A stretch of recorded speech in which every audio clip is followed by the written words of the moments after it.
cher, j'ai lu récemment que José Mourinho se plaignait. Il avouait avoir plus de travail désormais.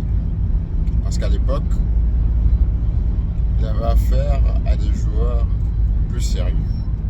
Il avait affaire, par exemple, comme il l'a lui-même dit, à Lampard. Lampard qui, à 23 ans, était déjà un homme. Parce que Lampard comprenait ses responsabilités, comprenait les valeurs du club, comprenait qu'est-ce qu'était l'institution, le club, comprenait qu'il fallait être professionnel, comment il fallait se comporter sur le terrain et en dehors du terrain. Et donc il disait que il avait moins de travail à l'époque avec des gars comme Lampard. Parce que Lampard était beaucoup plus mature. Lampard à l'époque était déjà un homme à 23 ans.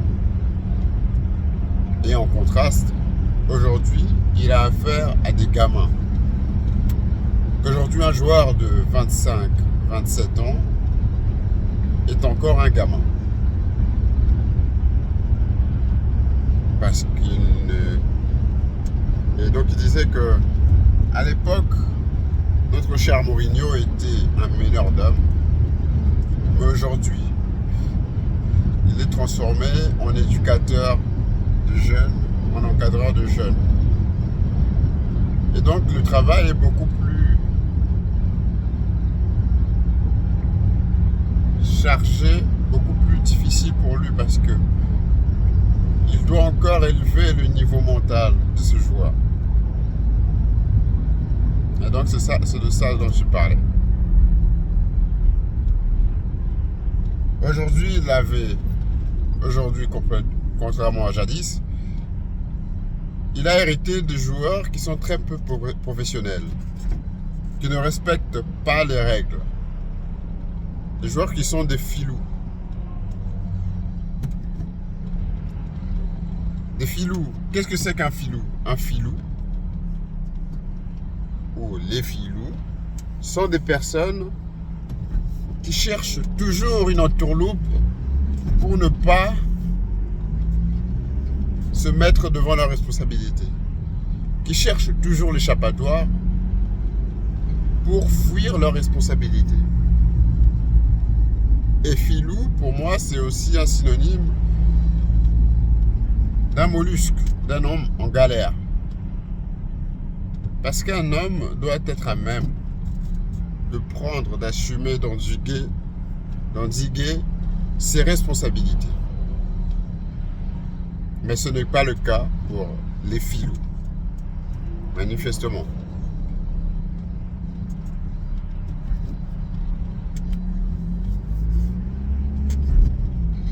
Et donc c'est de ça que j'aimerais parler.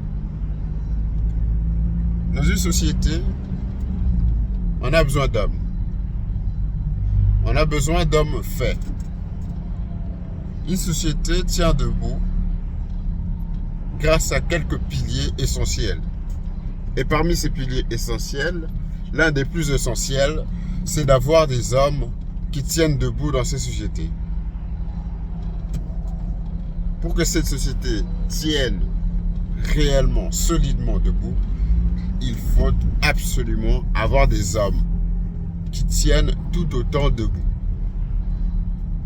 Alors, comment avoir des hommes debout?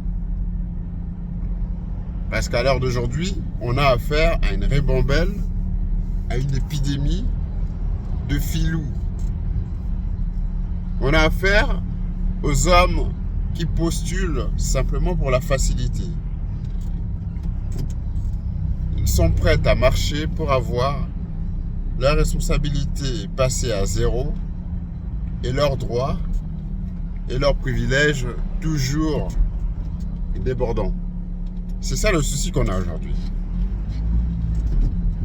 C'est ça le souci qu'on connaît aujourd'hui. On a des petits garçons, ou des grands garçons plutôt, ou de vieux garçons qui n'arrivent pas à devenir des hommes.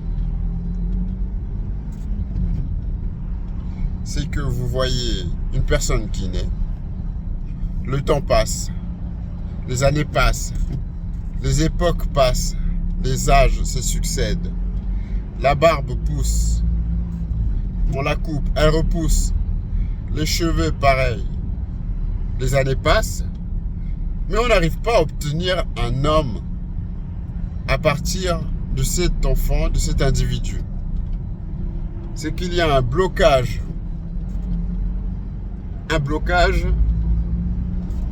qui empêche à cet individu de devenir un homme. Ou alors, il y a quelque part un confort qui a été installé pour que ce jeune individu ne sente jamais l'urgence de devenir un homme et de prendre ses responsabilités. Malheureusement, ce qu'on croit être un homme aujourd'hui, c'est au fait un individu, un jeune qui se sent quelque part pressé par les impératifs. C'est quelqu'un qui répond tant bien que mal à ses impératifs. Ça n'est pas un homme. Et souvent, ces impératifs sont pécuniaires. On croit qu'un homme, c'est simplement payer des factures. Non. Ça, c'est la résultante de la pression des impératifs. C'est que ces impératifs vous sont impérieux et que vous auriez un quotidien qui se dégrade de plus en plus, où il y a un système qui s'arrangera à tort ou à raison à vous presser assez pour que vous puissiez in fine rendre ou mettre l'argent dû au départ, le payer effectivement. Donc je disais qu'on a aujourd'hui des enfants qui naissent mais qui sont dans un environnement, qui connaissent la puberté, qui passent à l'âge de la raison, qui connaissent tellement de choses, mais qui ne parviennent pas à muer en homme. Et c'est bien ça le problème. Je vais vous raconter une petite histoire.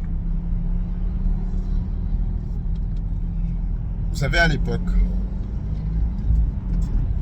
les valeurs, les affaires, le savoir, le savoir-faire était une affaire de famille. À l'époque, par exemple, des corporations, vous aviez des familles qui étaient dans des affaires traditionnelles, familiales, qui se passaient le savoir, le savoir-faire de père en fils. Et cela créait une société où l'initiation au métier, proprement dit, l'initiation aux responsabilités, un accident. L'initiation donc aux responsabilités était réelle. Vous aviez un père ou une famille qui était proche et qui enseignait à l'enfant les responsabilités, les valeurs de la famille, qui enseignait à l'enfant ce qui faisait la force de leur famille et qui le drillait, lui remettait des responsabilités, à telle enseigne que l'enfant très tôt était initié, l'enfant très tôt était intéressé, l'enfant très tôt était instruit en ce qui concerne l'essentiel de la vie, de la famille. Il était à même de comprendre ce qui allait faire la force et l'essor de la famille, de leur affaire, de leur savoir et savoir-faire. Donc, il était tout le temps, ou à chaque instant, conscient de ce qu'il fallait faire pour faire avancer la société. Très bien. Et donc, cela produisait à 18, 19, 20 ans des jeunes jeune homme qui était déjà dans un mindset, dans une conscience d'homme, d'adulte, plus que ça n'est le cas aujourd'hui. Vous aviez des hommes, quand bien même ils n'avaient pas la pilosité débordante, mais vous aviez des hommes dans l'esprit qui étaient beaucoup plus accomplis ou beaucoup plus préparés que les hommes ou les garçons ou les jeunes individus que nous avons aujourd'hui. Mais depuis le temps de ces corporations, de ces familles entreprises, depuis le temps de cette école ancienne, depuis ce temps-là, on a créé une brèche. C'est que dans l'éducation, on a créé un interstice entre l'enfant et les responsabilités. On a créé un abîme entre l'enfant et sa prise de conscience. Et cet abîme, cet interstice s'appelle l'adolescence.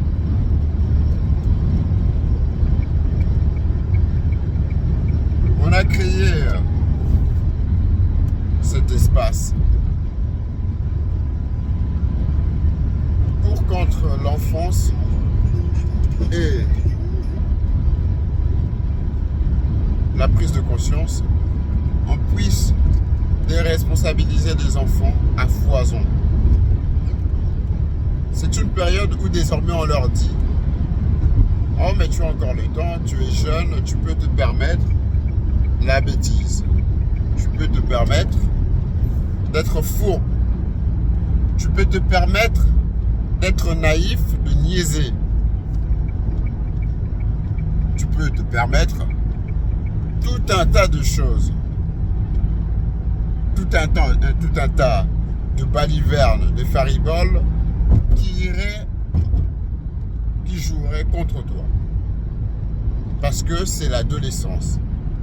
Parce que c'est l'insouciance. Parce que c'est la jeunesse. Et oui. Et c'est bien triste. C'est bien triste. Vous avez d'ailleurs tous une voix en tête. Une personne souvent assez chaleureuse, avec un petit sourire innocent, qui vous dit toujours « Oh mais non, tu es encore jeune, tu peux te permettre, tu es encore jeune, c'est pas grave, tu as le temps de te rouler encore par terre, de te vautrer dans la sottise, tu as encore le temps, tu es jeune. » Ça, c'est la jeunesse, on peut comprendre, c'est l'insouciance. Ah, profite.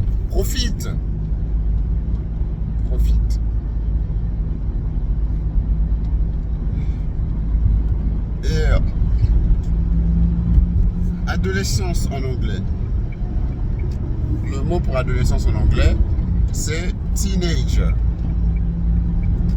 Ce qui veut littéralement en français dire les personnes entre 10 et 19 ans. Mais je suis abasourdi de me rendre compte que ces teenagers ou ce teenagerisme a été surexploité. C'est qu'on a élargi, on a repoussé l'adolescence et l'insouciance, la bêtise avec une indulgence jusqu'à 30 ans. Donc on a poussé l'insouciance jusqu'autour de 30 ans. Avec un possible sursis. Cela fait quoi? Cela produit donc une société où vous avez des gaillards de 26, 27, 28 ans qui peuvent encore s'arc-bouter sur des privilèges ou sur une indulgence qu'on pourrait accorder à un gosse de 12, 13, 14 ans maximum.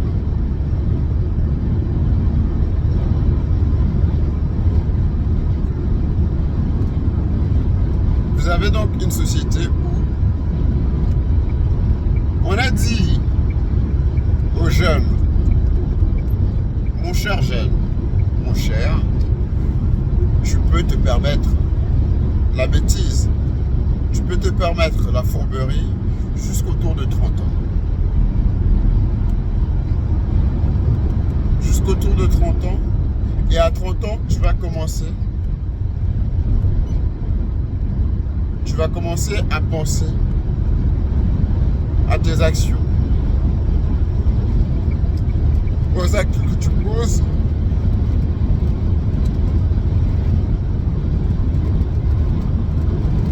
et par suite logique aux conséquences des actes que tu poses.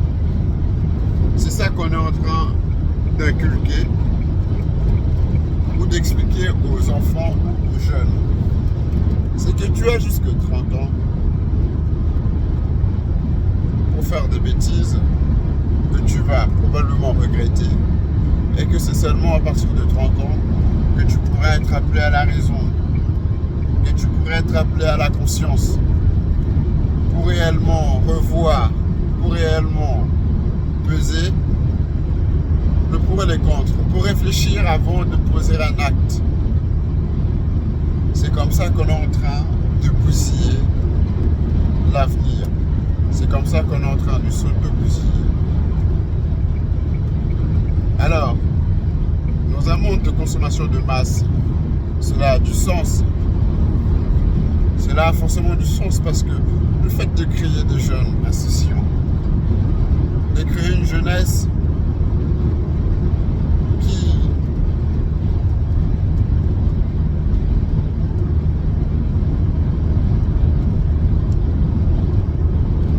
veut être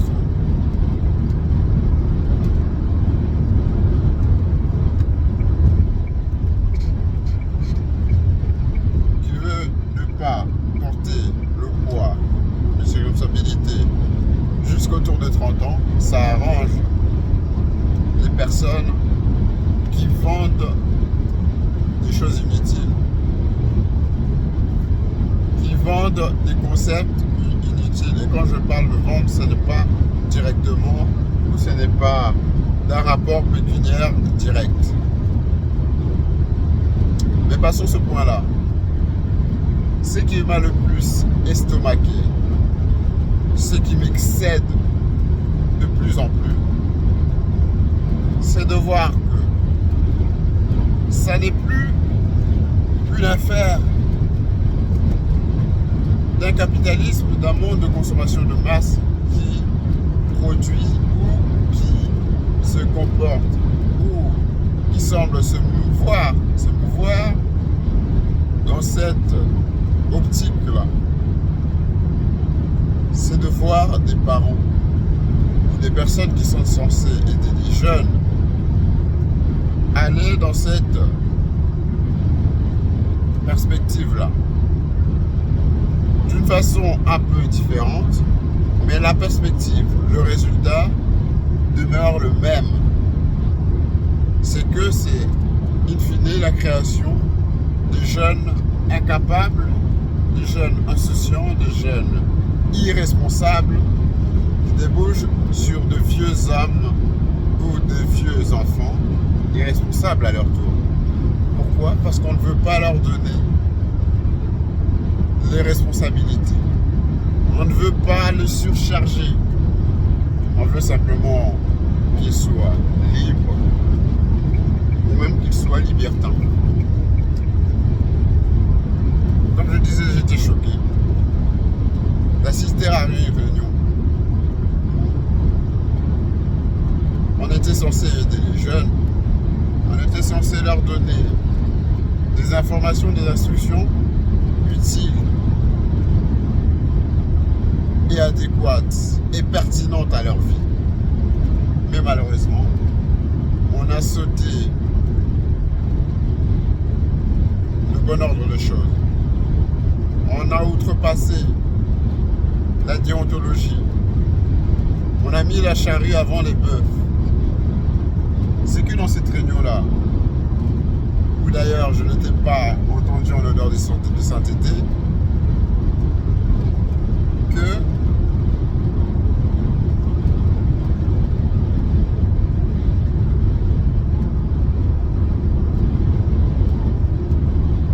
avant d'avoir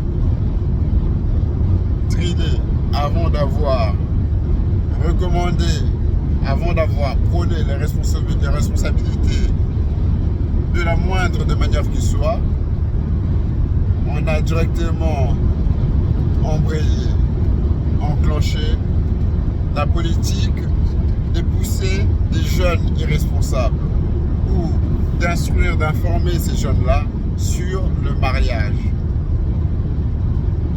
C'est qu'avant même de leur parler de civilité, de comment être un citoyen, de comment vivre dans ces sociétés, de comprendre les lois basiques, on a commencé déjà à leur parler de mariage. Des jeunes de 14 ans à qui on n'a absolument rien appris sur la vie, sur la vraie vie.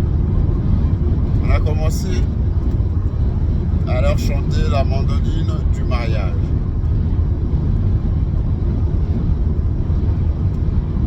Et la coïncidence à cette heure-là est peut-être que cette réunion-là avait pris cours la semaine même où, dans la communauté noire de Bruxelles, il y avait eu un jeune qui avait été fusillé, abattu, tué par des voyous.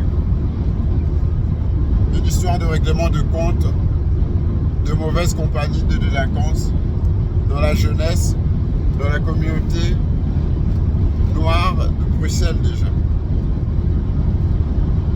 Et que pendant que cette nouvelle était encore récente, pendant que cet événement venait tout juste d'avoir lieu, plutôt que de sensibiliser les enfants, plutôt que d'interpeller les jeunes sur ce qui venait de s'être passé, non, on a préféré leur parler de mariage et de sexe à des gosses de 14 ans, s'il vous plaît. J'ai essayé évidemment de riposter et j'ai essayé d'intéresser les parties prenantes à ces débats, à cette réunion, sur l'actualité alarmante qu'il y avait, sur la gravité des choses qui se passaient au moment même où l'on tenait cette réunion. Mais devinez quoi? On m'a bien fait comprendre que les sujets que je voulais aborder perturbaient l'ordre du jour. On m'a très vite coupé la parole. On m'a très vite fait comprendre que je n'allais pas pouvoir parler plus de 10 secondes.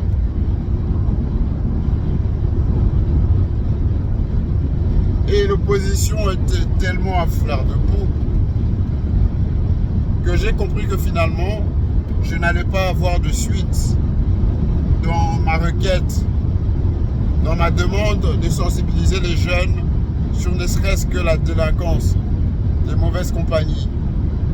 Et que comme c'était une réunion spéciale pour les jeunes, et qu'il fallait trouver l'opportunité, qu'il fallait trouver que c'était une aubaine pour marteler à grands coups de marteau sur ce point-là qui est essentiel, crucial. Eh bien mes chers, ça n'était pas le cas.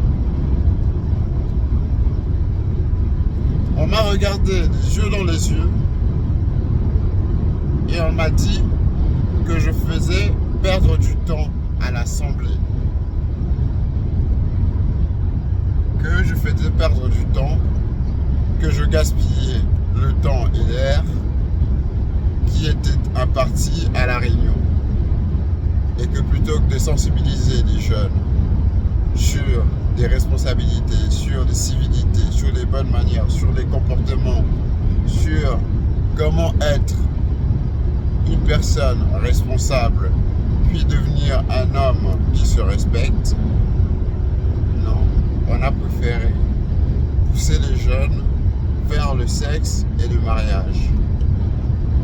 Mais quel est le phénomène qui prend place après avoir poussé des jeunes irresponsables vers le mariage?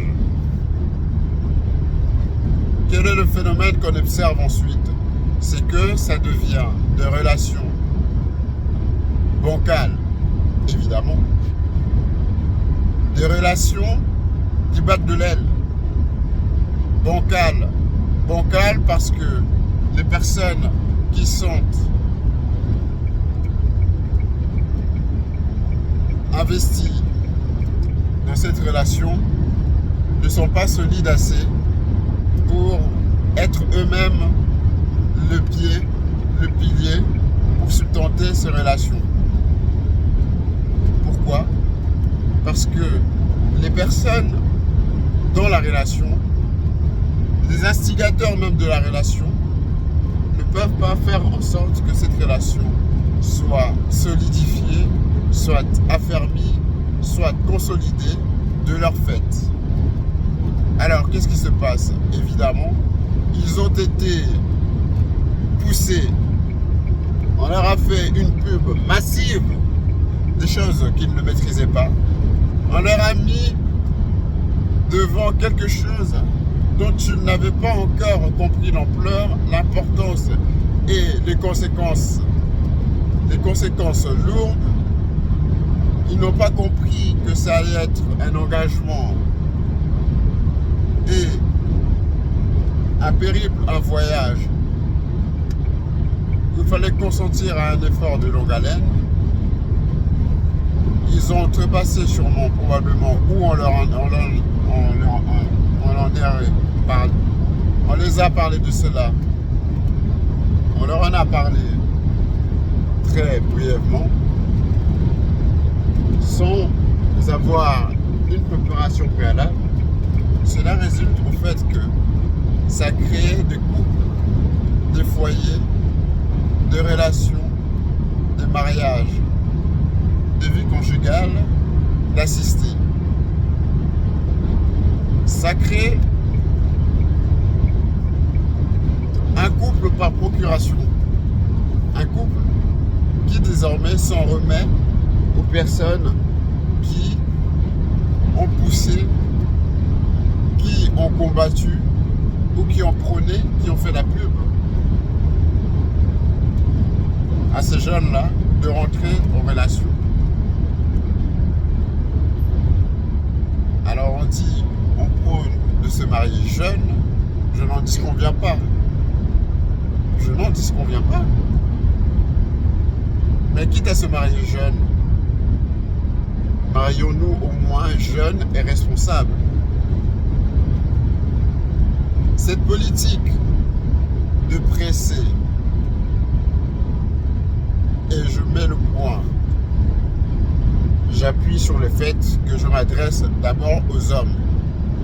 Ce que j'ai raconté jusqu'ici, je ne l'ai pas inclus, ou je n'ai pas fait porter une responsabilité, ou je n'ai pas incorporé à mon discours de manière substantielle les filles ou les femmes. Je m'adresse du parti des hommes, au parti des hommes.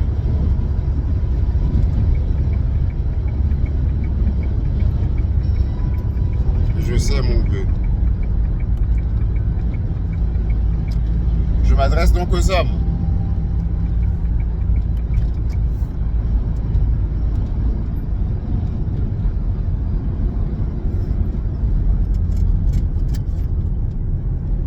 Et donc cette relation débouche sur une relation d'assisté qui ont été pressés, poussés, précipités vers la relation et qui auraient dû être formés durant des longues années à la relation ou simplement à la vie, mais on a failli à les former sur la vie. On a lamentablement failli à les former sur la vie. Et puisqu'on les a poussés tout d'un coup, après avoir sauté l'étape où on devait les driller sur les responsabilités, on devait leur mettre devant la responsabilité, puisqu'on a sauté cette étape pendant si longtemps, et maintenant, aux portes du mariage, qu'est-ce qu'on fait? On essaie de leur faire un rattrapage. On essaie de leur faire une formation accélérée au mariage.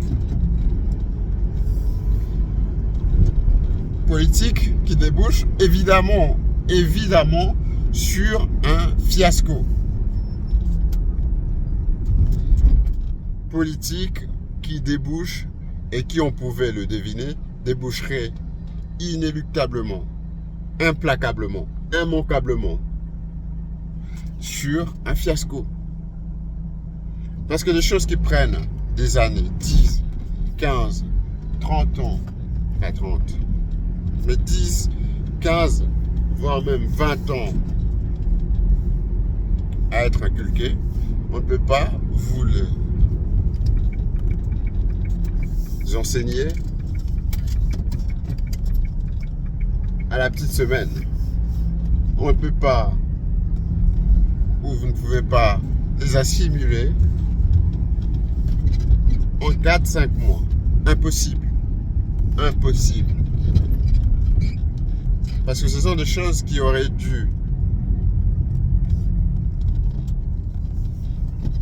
vous être inculquées par des responsabilités, avec le temps, avec des expériences, avec des échecs, et ensuite à partir desquels vous aurez appris et vous aurez pu réellement être à même de gérer. Mais désormais, qu'est-ce que cela crée? Cela a créé des jeunes irresponsables avec de mariages par procuration où pour le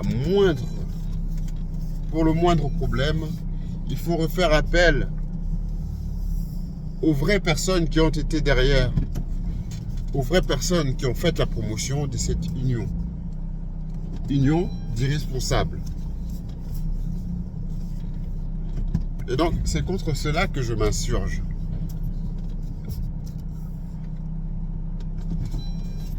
Parce que des personnes qui ne sont pas encore réellement des hommes ont été envoyées, expédiées vers le mariage. Incompétents, impropres, mal préparés. Cela crée quoi? Des personnes qui ne savent pas gérer les choses, gérer déjà leurs émotions.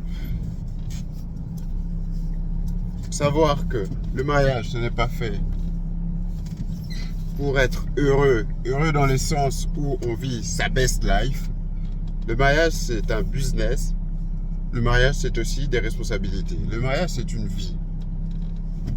Et la vie, ça se prépare. Si vous devez être marié pour la vie, si vous devez être dans une union pour la vie, si vous devez faire quelque chose pour la vie, tout comme vous vous préparez par l'école pour la vie, vous allez à l'école de manière consciencieuse.